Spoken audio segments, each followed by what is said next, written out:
Wilmot here. We are back with another episode of the Mastering Funnels podcast. Today, I am speaking to YouTube, LinkedIn, Facebook. We're going live on Twitch, and we're also going live on TikTok. So thank you for the folks who've already joined me on TikTok. Love all of the support that they've given already. So let's talk a little bit about funnels today. What are we going to be talking about? Well, there's a couple different things. So first, we're going to talk about hooks. So, and by the way, the viewers looking at me, I guess at this point, if you're watching, I am going live to you, but then over to my left, we have TikTok, and we're going live over there on my phone. So hey to the viewers already on here. So let's talk about what we're going to be discussing today. And as always, if you have any questions, throw them in the comments. We will address your questions. We will do them live. We'll probably do them at the live or at the end today. I've got a few questions that I want to go through, but if you have questions in the meantime, just throw them in the chat and then we will do this. So here we go. I'm going to try to figure out looking straight on as well as looking over to my left because that is where a lot of the action is taking place. Okay, so today, we are going to talk about hooks and why hooks in your content are so vital. Specifically, what a hook is something where you are pulling in this audience or this viewer, and you're trying to really extract the audience. You're trying to state your business. You're trying to let them know if this video is for them. And then what you're trying to do is use that first 3 seconds in order to hook them into the rest of the content. So that's an important piece in all of marketing. You know, when you're speaking to everybody, hey, see more viewers. If you are speaking to everybody in marketing, then it's safe to say that you're speaking to nobody. And so that is why this hook is so important in the first 3 seconds. What you're doing is you're pulling out and you're extracting this audience, and then you're kind of preparing them for if the content after the hook is going to be useful to them. So we're talking about hooks here in a second. Then we're going to get in and we're going to do a little learning on how to set up TikTok retargeting. So if you're running ads on TikTok, that's great. We'll get into, it's great to be running ads. Well, it's great to have an offer. Congratulations. But if you are interested in, re-engaging the people that have already seen your ad, or how do you get back in front of the people who have been to your website or to your offer page, your landing page, it's so vital that we can just stay in front of these folks.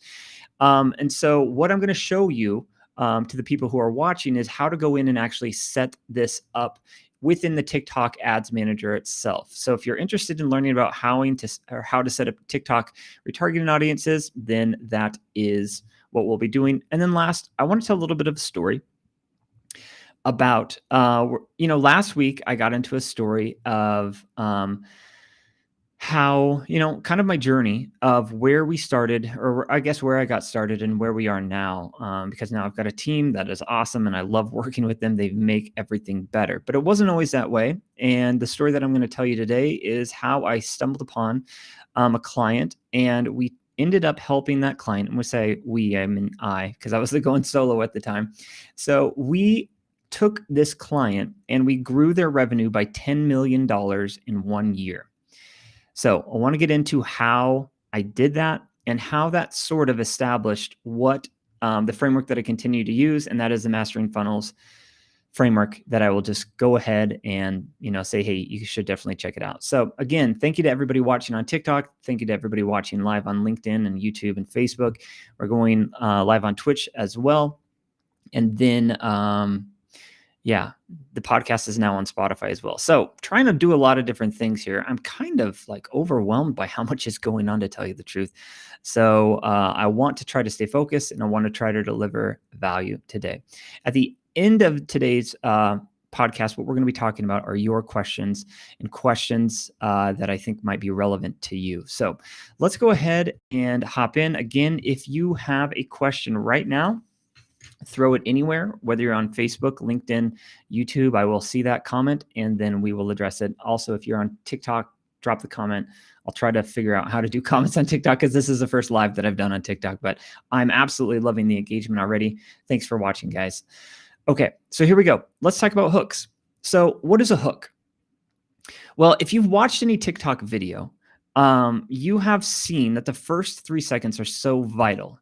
And if you have, somehow been unaware of the importance of a hook, well, then we're going to talk about why these hooks are so important. Now, I don't have the exact percentages, but I saw a video the other day talking about if you engage people for the first 3 seconds, how much better your video performs. So in this instance, what we're going to kind of talk about is organic views as well as ads, because if you're running an ad, you should have a hook, and you need to have that hook in there because it is just so vital.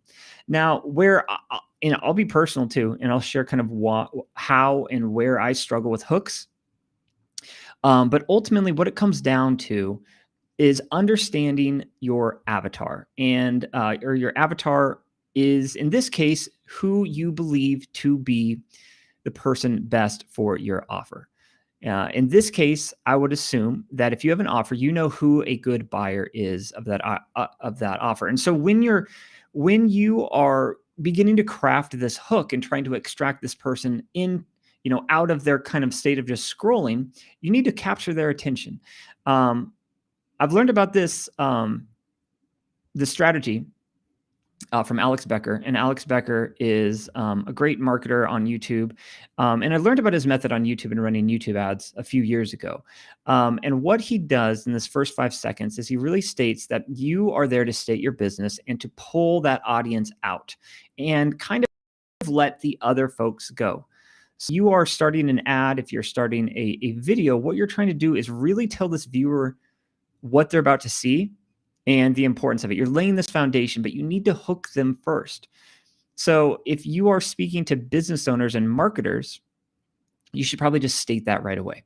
Like, marketers, business owners, are you looking to scale up your business in are you looking to build a full, I'm trying to think of some hooks that I've been working on last night. They're on my phone, which is over there, which is live, so I can't use it now. But essentially what I'm trying to do is speak to the time element, to help them understand how long this is going to take to help them, because people want ease and speed. So if I were to say marketers and business owners, how would you like to build a full stack marketing funnel in less than 5 weeks? I don't think that's actually very strong, but again, I'm at least talking to those, I'm extracting my audience, people who are in marketing and people who are business owners.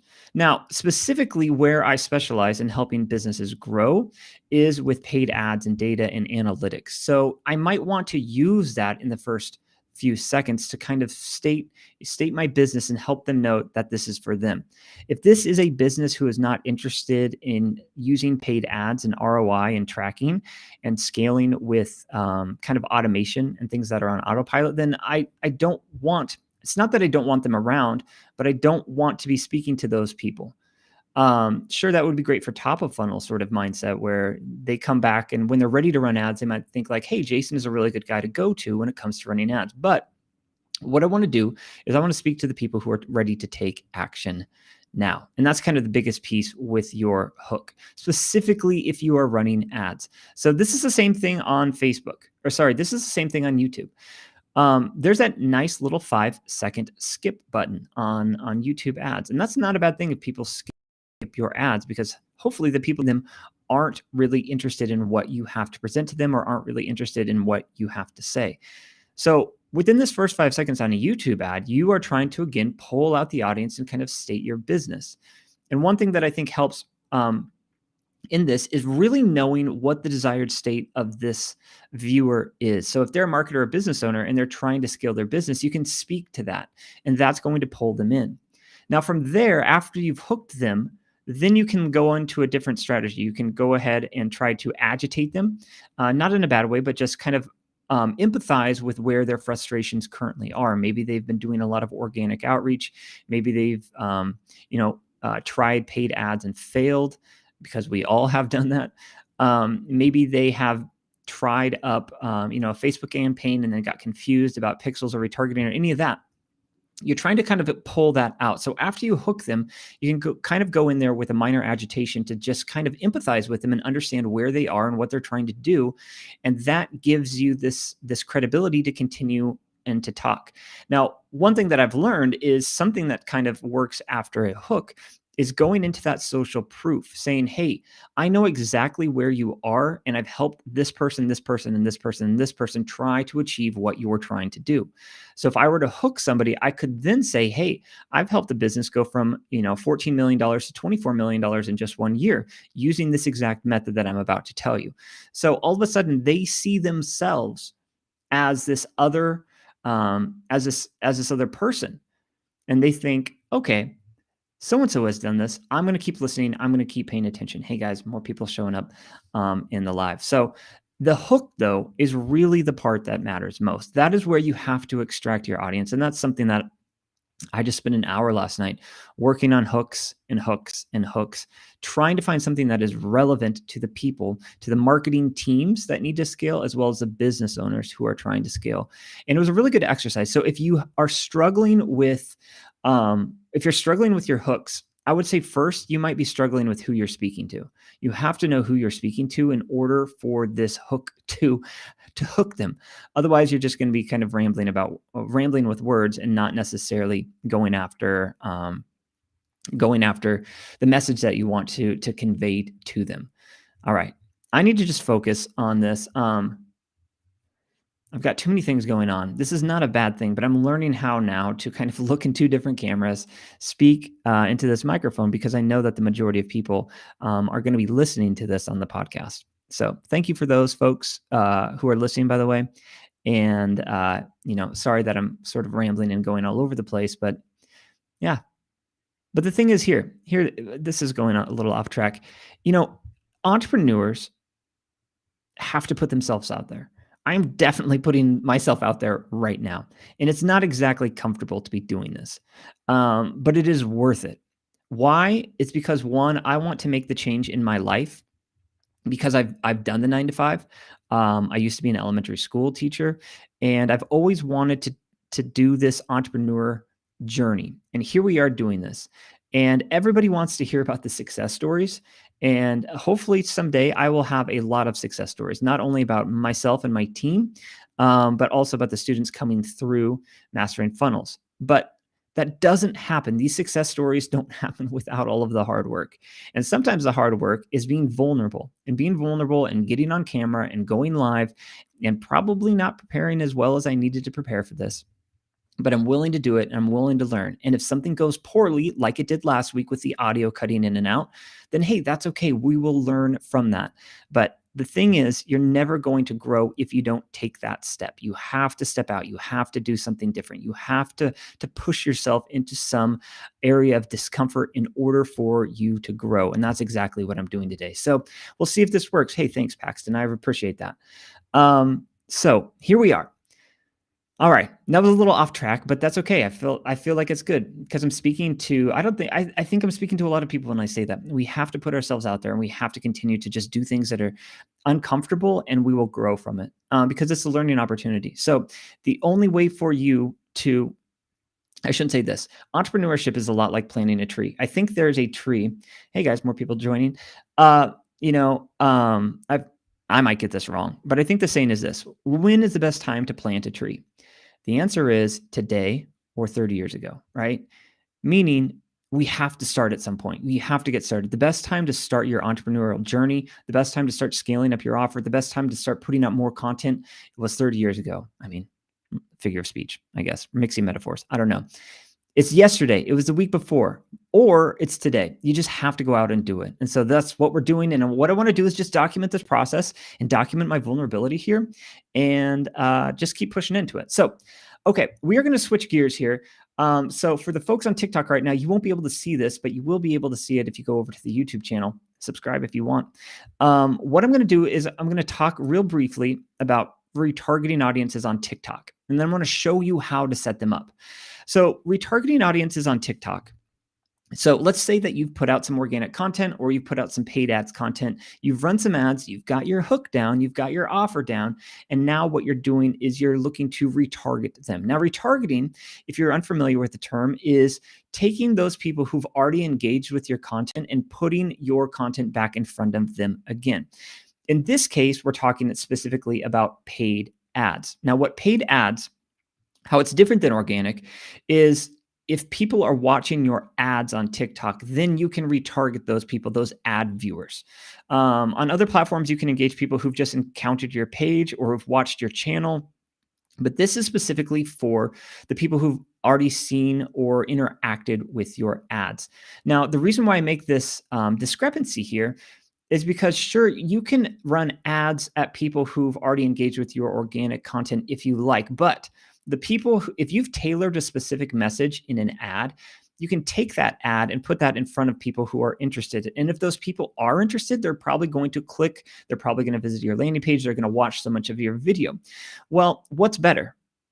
Going out and finding more people to watch it, or putting the ads back in front of the people who have kind of already checked out your offer, who've been to your landing page, maybe they've watched something of yours, like a webinar, well, it's the latter. It's the people. It's in any case at all, right? If you've been to a website, if you're looking for a service and you've gone to if you've gone to that website and you've shown some intent, like, hey, I've got this problem, then what you can do is put ads back in front of those people because they're already interested in your services already. So yes, you need both at the same time. But in Mastering Funnels, I talk about this. We always kind of build from the bottom of the funnel up, because what we want to do is we want to build a little machine for the people who have displayed the most intent.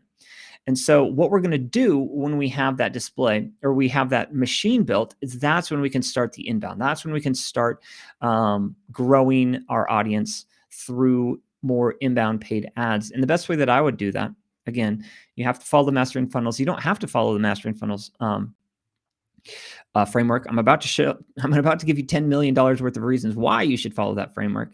But what I would suggest is you just knowing your architecture, understanding your conversions, understanding your UTM tracking, and then that's when we layer on retargeting next. And then after that is in place, that machine is in place, that vacuum that's going to kind of just suck in those easy sales, then that is the moment that you can turn on your inbound. Because think about it, if you just turned on inbound ads first, and that's what everybody wants to do because that's the silver bullet, well, you can't do that you can. I'm not going to say you can't. You can do that all you want. But if somebody hits your website and then they leave, how are you going to stay in front of them? Well, let's say they hit the checkout page and they left. How are you going to stay in front of them? The answer is retargeting. It's keeping your brand top of mind. So what I'm going to do is I'm going to share my screen here. Last time I did this, I think I might have lost some audio. So hopefully we don't lose any audio, but let's go ahead and share a screen, and then we will get rolling here. So you can probably see my screen now. And what we're going to do is I just want to show you inside of TikTok Ads Manager how we can go in and create some audiences. So I'm in assets, I'm in audiences, and I'm going to create audience. So I'm going to create a custom audience. A lookalike audience is creating an audience from a list or activity. It's creating a list. It's creating an audience from a custom audience. So you have to first create a custom audience. In a custom audience, we can do a couple different audiences here. So the first is a customer file. So if you have a CSV, maybe you've got all of your customers, you can upload those to TikTok and you can run ads specifically at those folks. This would be a great way to, re-engage buyers if you're an e-com brand. Or it might be a way to re-engage somebody else if you have a list of them. So this is a good customer file, and this would be a great lookalike audience eventually, because a lookalike audience, you really want it to look like your customers, the behaviors of the customers, and the people that you've exchanged value with, in this case, money for your product or your offer. Then what you can do is create an audience off of that, and that's typically a really good audience. I'll come back to your question. Speaking of, do TikTok ads have positive ROI? Great question. Yes and no. You can lose your shirt on ads just as easily on TikTok or on Facebook. So great question. I'll come back to that. Speaking of, so engagement is probably the audience that you want to start out with. So engagement is something like they've either clicked, they've had an impression, they've done a 2-second video view, a 6-second video view, all the way down to 100% video views. Now, I wouldn't create a retargeting audience off of impression. What I want to do is I want to create a retargeting audience based upon somebody who has found my content or my ad actually useful. So that would be a click, right? If they clicked on the ad, that would definitely be some intent more than an impression. So an impression is somebody just sees it in their feed and they go on by. That really doesn't say that there's too much intent there. So I don't really want to build an audience off of impressions. So click is a really good one, but it might not be everything, right? what I would probably start with is something like a 50-second video view or 100 or 75. So imagine this, you put out an ad on TikTok, and what you can do is you can say, hey, of the people who have watched that ad, at least 50% of that ad, I want to put another ad in front of them because they probably found that useful if they're watching it to 50%. Now, one thing to keep in mind here is if your video is short, if it's 7 seconds, if it's 10 seconds, this is going to throw off a lot of your audience. So just be very mindful of that. And the way that you would be mindful of that is by your ad group. So I don't want to get too technical here. I don't want to get too in the weeds. I think that's a little bit more for the coaching that we provide. But as far as ad groups, what you're trying to do in your ad group is you're trying to lump that audience in there. So typically it's people with interest, who's used specific hashtags. So I'm trying to build my audiences around who is in an ad group. So from the very beginning, when I'm setting up a campaign, I'm going after conversions or I'm going after video views. Within that ad group, I'm trying to determine the best audience. So typically where I would start if I was building my very first ad group is people who have specific interests and people who have specific hashtags or viewed specific hashtags. That's a really good way to kind of build an audience. Now, let's say that I've built that audience and I've run ads. So I want to pull out the people who have watched at least 50% of that video. And then the most important thing, that's very easy to say. I shouldn't say the most important thing, but a very important aspect of building audiences is using logic. Because what you're doing in retargeting is two things. You are thinking about who am I targeting? And at the same time, you're thinking, who am I not targeting?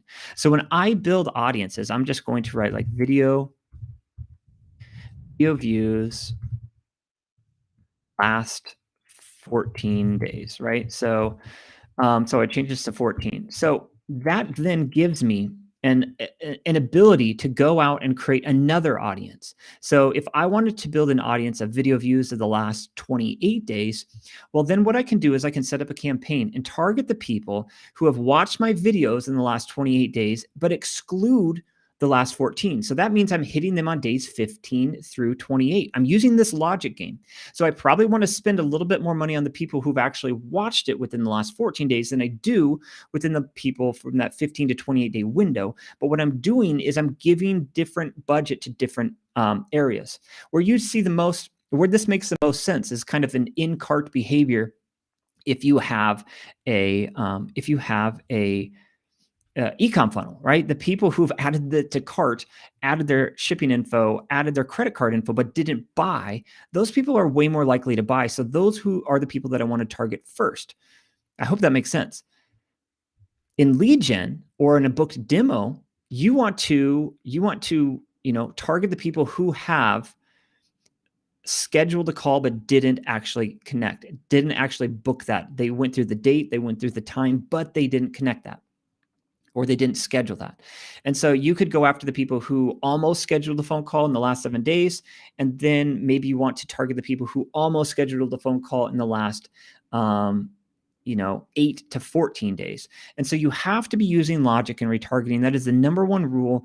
And I think it's just like a great thing to be thinking about. Even on top of funnel, you're always thinking about who am I targeting and who am I not? Hey guys, more viewers on TikTok. I'm so pumped to be doing this on TikTok. Absolutely thrilled. If you want to follow along, hit that plus button, follow along for more, subscribe to the YouTube channel, and you can see the live and everything that I'm sharing on my screen right now. So we've talked about creating an engagement audience. Then let's just kind of go through the next few of these. And let's see here. Audiences, assets. We'll try this again. Creatives, audiences. Okay. So we've talked about a customer list or customer file, engagement, app activity. Now this is a specific, this probably won't be for most people. So this is an app activity. This is people who have used your app or took specific actions within your app. I'm not going to really talk about that too much. So this is your website traffic. So this is retargeting 101. You want to target the people who've hit your website, right? What's better than retargeting somebody who's hit 50% of a video view? It's actually visiting the people who went to your website and were checking you out. Maybe they got to the checkout page. Maybe they got all the way down there. Maybe they opted into your funnel. Let's just stay present in front of them. So what I'm doing here is when I'm thinking through ads, I'm thinking about stacking. What is the most important part first? And if we're spending money online, we should always be spending towards the people where's the greatest ROI, possibility. So if I have 2 retargeting audiences, let's just say we have 2, I'm going to target the people who hit the website first before I hit the people who have been watching 50% of my video.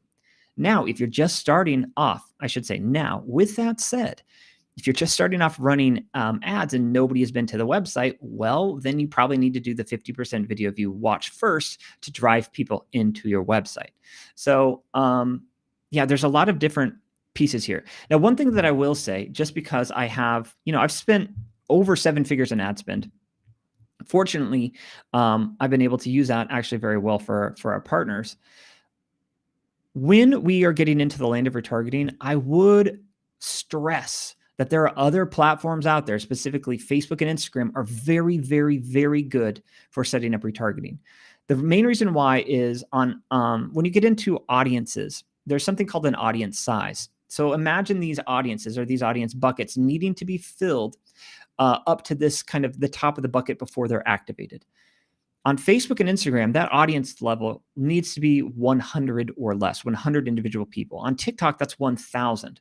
So if you're just starting off running ads online, you might want to drive people in through TikTok, but you might want to instead maybe retarget them on Facebook and retarget them on Instagram first. YouTube is 1,000 as well. So lead generation, these are the people. You can run an ad on TikTok so that people fill out a form. If the people viewed the form or submitted a form, you can create an audience off of that. And the business account, this business account is people who've engaged or followed your business account. So this is more the organic content, building audiences off of your organic content. So let me go to speaking of's question. Do TikTok ads have positive ROI? So that's a great question. The only way that you're going to know if you have positive ROI on any campaign, let me just kill this. And I will go back to this. We'll stop the screen sharing. We'll get the screen back. So, and then I've got some questions in the chat too. Let's handle speaking of's question first. Thank you for asking that, by the way. So they said, do TikTok ads have positive ROI? Only if your offer is good, right? I think that's at the end of the day. Any ad campaign can work so long as your offer is good. But here's how you tell it. It's very hard to just get information from these ad platforms. And this is why I stress in Mastering Funnels, week number 1 is setting up your funnel, your architecture in the right way. And then there's something in week 2, we talk about conversions. So conversion is the effect or the KPI. That's marketing speak for key performance indicator. Think of this. What's the one thing that you need to grow your business? Let's say it's booked phone calls. So in your Google Analytics, you're going to create a conversion, and the conversion is based upon somebody who's actually booked a phone call. That's what you're trying to get. So what you're going to do is when you start running your TikTok ads or YouTube ads or whatever, in this case, it is TikTok, you're going to attach a string, and this is week 3 in Mastering Funnels, something called a UTM. That UTM connects the click all the way down to that conversion. That gives you your ROI. There's going to be a lot of places where you're going to get your ROI, but you might not be able to track it. And if you're running ads online, you should be able to track absolutely as much as possible, because that's going to really allow you to spend more money on the campaigns that are the most effective. So do TikTok ads have a positive ROI? Yes, they can, but you won't know it unless you've set up your conversions and everything that I preach and teach in Mastering Funnels. Again, here's a plug for it. 14-day money-back guarantee. There's absolutely no risk to you in order to get this started. You can get through Mastering Funnels in 5 weeks or less. You can have a full stack marketing funnel running with tracking, retargeting, inbound, split testing, everything in 5 weeks or less. And I think I'm very proud of this. Now, I'm going to get to why and how I built this Mastering Funnels framework here, but I have one more question. How much does it cost to run a TikTok ad campaign? They say it is a $50 minimum. If you're running a CBO campaign on TikTok, it is going to be a $50 minimum. But if you're running a ABO, which means that the ad budget is set at the ad set level, you can get away with $20 a day. So if you can afford $20 a day in your advertising, that is the minimum that TikTok will take from you. Now, I do find there's differences between CBO and ABO. And again, that's kind of the stuff that we talk about in our coaching and what's better to be using. But yeah, $20 is the answer to that question. So thank you for that question, Facebook user. I can't see who you are, unfortunately. And then speaking of on TikTok, thank you for that question on the TikTok ROI. So one of the questions though that I wanted to talk about, or one of the things that I wanted to talk about today, there's not a ton of time, so I might kind of have to hustle through this. Last week, I kind of talked about where my journey started. As I used to be an elementary school teacher, hopped out of that, did about everything that I could in internet marketing, failed miserably at it, was really stressed out, was having a really, really hard time. Hey guys, thanks for joining. And then what I realized in time was just this importance of proof. And that's kind of what I learned in this client, my first major client over in Japan. I learned how to track what I was doing, how to prove what I was doing. And it was the piece was that I was missing that I talked about last week was the ability to close the loop. So everything that I just told you about how to get your ROI from TikTok, that is exactly the process in mastering funnels that I learned. So I learned this process on this client, which I'm about to tell you. So I came to a client who was running ads online, and they have a really good offer, right? It is a 6-figure offer. They supply some equipment to other businesses who are trying to grow up their own business. I'm trying to be vague here. So it's a 6-figure sale most of the time for each of these sales. And so it made a lot of sense to them to have a marketing funnel, how to have some inbound ads. What they didn't have in place was, one, somebody looking at this, right? So they have a good offer, they have a good established business, they have tons of people who are raving about them, but they just didn't master how to bring people in with intent. And so what I did for them is we did really 3 main things as far as ads are concerned. And that was Google search ads, because people looking for this specific equipment. We did a Facebook ad that highlighted their product and or products, because there's multiple products. And then the third one was YouTube ads. And so the YouTube ads was a little bit harder just because there wasn't as much intent. And I honestly didn't have as much experience in YouTube back then. So what was missing though was this loop. The pixels were missing, so retargeting pixels. So they were driving people into their website with some Google search ads. That was running before I jumped on. And they were just kind of, the keywords weren't really organized. There was no on-page SEO. It just didn't make a whole lot of sense. It was just kind of done. It wasn't done poorly, I would say, but it just wasn't managed daily by somebody who needed to get in there and look at things every single day and optimize them. So what I did was I jumped in. And this was the first client where I had the opportunity to do everything. We're talking Google Tag Manager, Google Analytics, Facebook ads, and search ads. So I found the search ads that worked. You bet. Hey, thanks for hopping into this. So I found the search terms that worked, that people were coming to the website and spending the most time on and actually filling out a request for a quote. And then we optimized our pages around that. We did keyword updating on the website. And then slowly but surely, as we drove traffic in from Google search ads to these pages, people stayed on page. And that's one of the most important things in SEO is people staying on the page. So when people stayed on the page, this business starts to move up the ranking. And if you're running Google search ads for that specific keyword, that just moves you up further and further and further. So it's a really good way to grow your SEO and to decrease your cost per click. That's a solid way of doing it.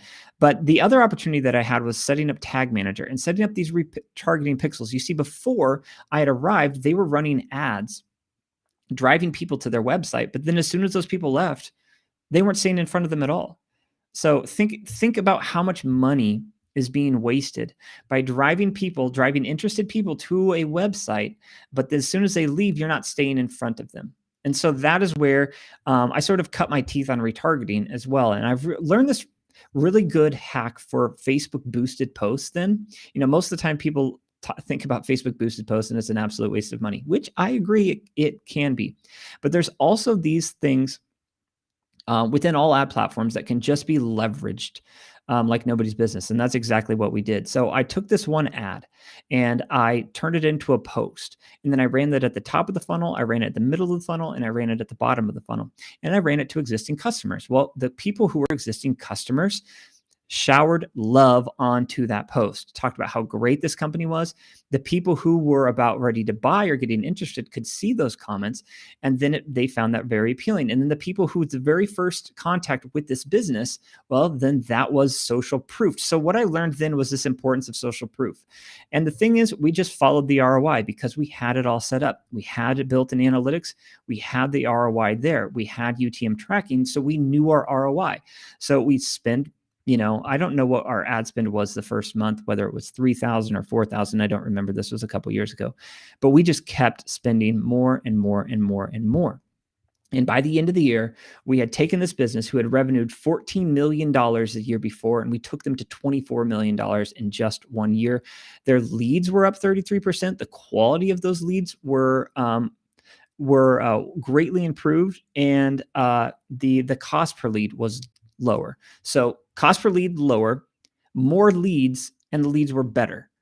So that's like the winning combo of how to scale a business. And that was my first 8-figure funnel for a client. I've gone on to help one other client build an 8-figure funnel, helped clients do multiple clients do 7-figure funnels, and then multiple clients and partners do 6-figure funnels as well. Okay, I'm running out of time. I'm learning that I need to take a little bit more time for all of these, but I need to get to a few questions here because I don't think I'm going to have time to get to all of them. Let's go to this one. This one is, how important is artificial intelligence in funnels, metrics, marketing, etc.? So how important is artificial intelligence? So this is a good question, but I think it is, if you are early to the game of funnels, it's not really that important. So what is the artificial intelligence? Well, the artificial intelligence is this ad platform, be it Facebook, be it TikTok, be it YouTube.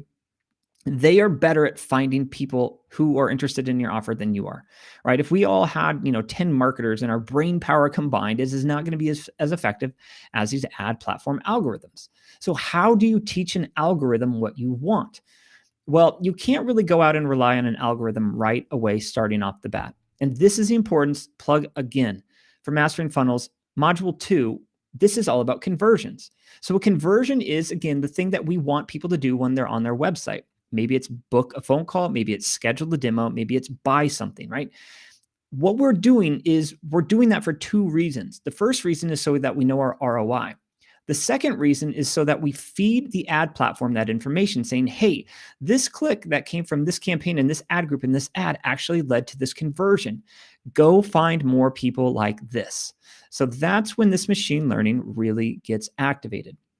Now, it's a little bit harder to activate this. There's something called the learning phase on these ad platforms. And what you need to do is get 50 of these conversions within 1 week, and then the machine learning really starts working for you.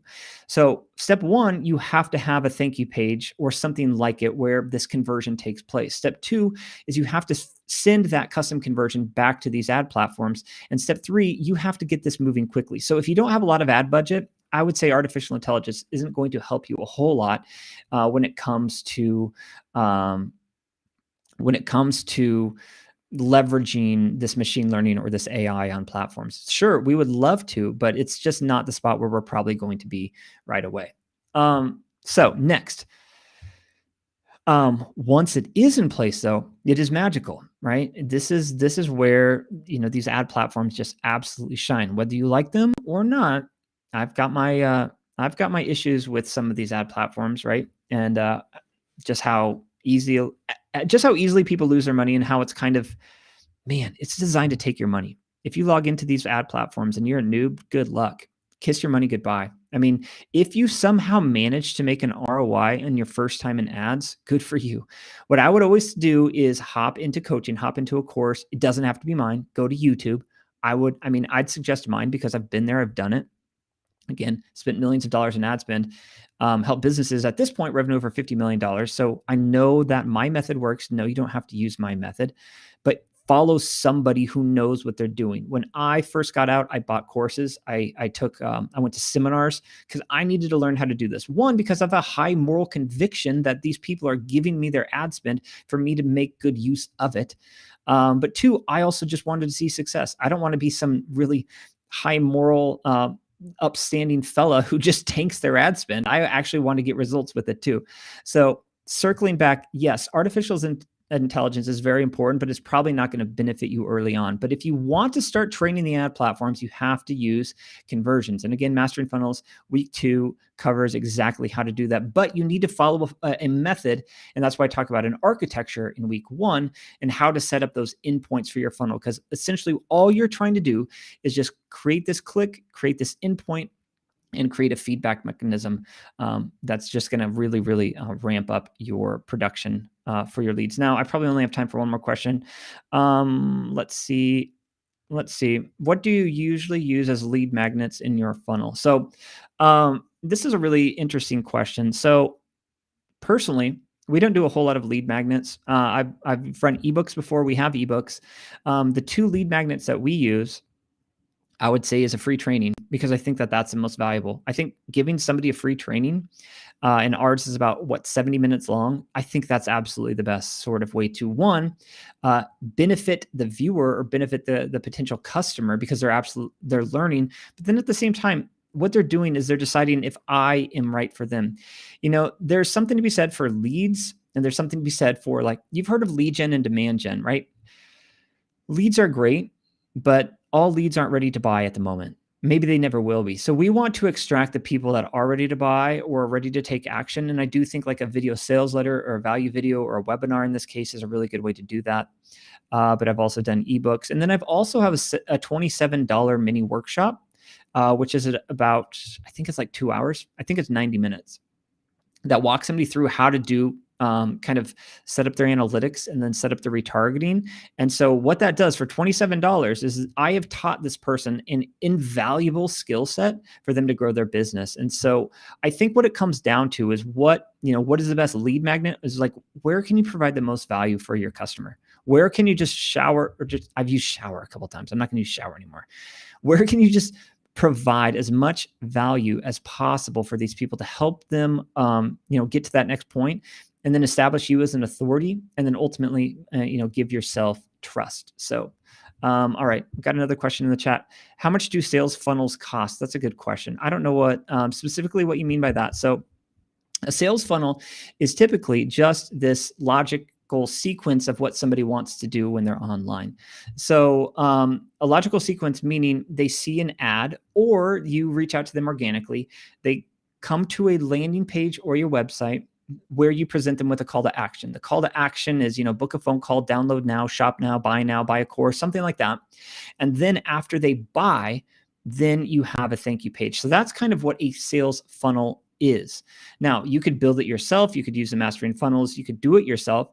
You could hire somebody to do it, but I don't necessarily know what the cost, you could use ClickFunnels to host it, but you're going to have to drive people to it. So what does a sales funnel cost? Well, it either is going to cost your time, your money, or your energy. Your time and money, specifically if you're coming up with ads and running ads, it's going to take your energy in making those ads as well. But you can fill it organically. You could do content like this. You can just put out content. You could do lives. You could do posts. You could DM people. But ultimately, what a sales funnel is it's a mechanism used to drive people down to your offer and present them with value along the way. And on top of that, what you're trying to do is kind of extract the people who don't want it. So you just want to be speaking to the main folks who are interested in your offer. So I think that's kind of the key when it comes to that. Now, I'm coming up against a hard stop here, and I didn't answer all of the questions. So what I will do is I'll save those for next week. How do you go about getting leads organically? And then, I'm new to running ads, ready to start, but where do I begin? So what I'll do is I will hold on to those comments for next week, and we'll hop into that. I went on a little earlier than I thought, and this is taking longer, but I absolutely love it. So let me just wrap it up with this. Thank you to the folks who are watching on TikTok today. We're doing a TikTok live for the very first time. I am absolutely pumped. I love the engagement that this app is giving, and just the ability, what it's built. tip of the hat to TikTok. And then thank you to everybody watching today on YouTube and on Facebook and on LinkedIn and on Twitch. Pumped that you just took some time out of your day. I hope that this was valuable to you. And then thank you to those people listening after the fact. And then thank you to the people who are listening, obviously, on Spotify as well. So if you want to learn more about HACKTICS, if you want to learn more about mastering funnels and the coaching program that we put together, it is a do-it-yourself method with a 2-week free trial, absolutely to you, or 14 days money back guarantee, I should say. And then you can learn more about that. There's probably a link somewhere that you're seeing this now, or you can go to jasonwilmot.me, or just learn more about our company at HACKTICS. That's HACKTICS.com. All right, guys, thank you so much. Thank you for tuning in today. Thank you for the questions that you've asked. If I didn't get to them, I apologize. If you are watching this after the fact, drop a comment below, and then I will address that comment in the next podcast. But thank you so much. Be good to yourselves. Have a great rest of your week, and we'll see you in the next live.